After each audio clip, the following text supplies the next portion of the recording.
এ ছোট, কি রে তুই একা একা মন খারাপ করে বসে আছিস? তোরে খুঁজতেছি এই জায়গা ওই জায়গা, তুই এই জায়গায় এসে মন খারাপ করে বসে রইছিস। কি হয়েছে তোর, মন খারাপ কে?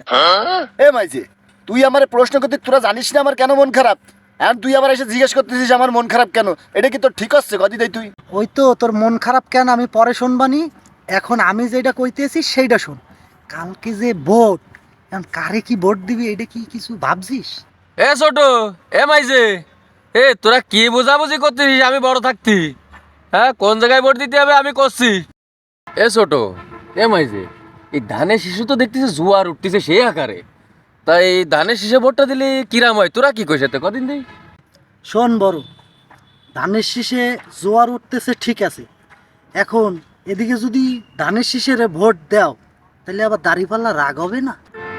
এ বড়, এ মাইজি, এই তোরা ধানের শীষের এই যে দাড়ি পাল্লা লাগাই রাইছিস, তা তোরা যে এই যে কষি দাড়ি পাল্লা ধানের শীষ, এরাও এগে যদি তোরা ভোট দিস তাই এদিকে আবার হাত ফাঁকা আবার রাগ হয়ে যাচ্ছে না? তোরা এটা বোঝো না? এমনি আমার মটকা মটকা গরম, মন মাথা খারাপ, এনে এসে একটু বইছি, তারপরে তোরা এই যে কি যে এই পাল্লা পাল্লা রাখা রাইছিস, তোরা আমার দিকে একটু তাকাইস না? এ বড়, ছোট তো ঠিকই কইছে, এদিকে যদি আমরা ধানের শীষে ভোট দিই, দাড়িপাল্লায় ভোট দিই, তাহলে হাত পাখা আবার রাগ হবে না?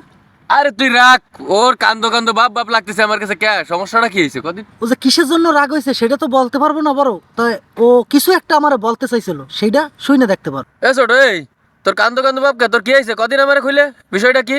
বড় তোরেও কওয়া লাগবে, তুইও মনে হচ্ছে এমন একটা ভাব নিলি নাদান নাদান। ওই মাইজেরও আমি আসার সাথে সাথে আমি কইতে চাইছিলাম, কিন্তু মাইজের আমার কথা শোনে নাই।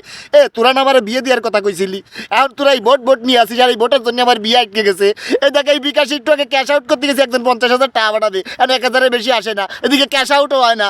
পরে সেন্ড মানি করে 30 টাকা খরচ করে আমি আবার পরে সেই টাকাটা উঠাইছি। এতে তো আমার পকেট খরচ হয় না। তোরা বিয়ে দিবি গেলে তাই আমার এই ভোট ভোট তো, আমার বিয়ে যদি না হয় এই ইলেকশনের আগে, ভাইজান তোকে দুইজনই কিন্তু কারণে আমি ছাড়বো না করে দিলাম, আমি এই গেলাম। তোরা কিন্তু এই বিষয়ে একটু ভাবিস, তোকে যদি ভোট একেবারে ভোট তোকে আমি দিয়ে দিবানি। আমার ফ্যামিলির দিকে খেয়াল নেই, খালি ভোট নিয়ে খেয়াল নাকি? আমার দিকে কোনো খেয়াল নেই। আগে ফ্যামিলি ঠিক করে, আর ওনার খালি vote vote vote vote vote দিয়ে মানে। তাই তো মাইজে, হ্যাঁ, এই 3 মাসের আগে যে ওর বিয়ের কথা কইছিলাম, তা কি তোর মনে আছে? হ্যাঁ, এই বিয়েটা তো খালি ফাঁস হয়ে যাচ্ছে। আমরা ব্যস্ততার কারণে নিজে তো বিয়ে করলামই না, আর ছোট মা মরা ভাইটার বিয়ের ব্যাপারেও ভাবলাম না। হ্যাঁ, তা আসলে সে তো রাইগে গেল। এখন তুই কি কইস? কিছু একটা ব্যবস্থা নেই?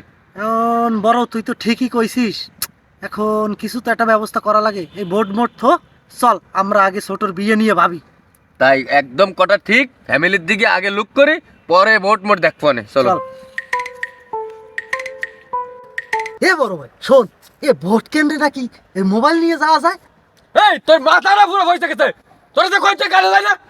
তোর ভোট নিয়ে তোর মাথাটা পুরো খেয়ে ফেলাইছে। এদিকে ছোট ভাইটা মা মারা ভাইটা দিয়ে গেছে আমার কাছে সইবে, তার ব্যাপারে তোর কলমটা বিয়ে দিতে হবে।